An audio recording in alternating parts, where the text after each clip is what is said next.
Hello guys, today I'm gonna show you how to remove a background of an image using just your mobile.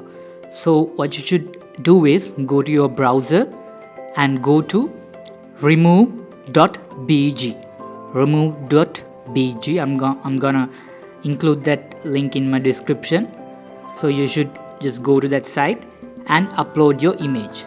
Okay. So I'm just gonna choose this image. Okay,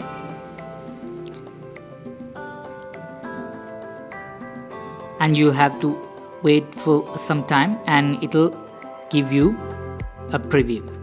Okay, so you can just click download and you can just view the file and download it and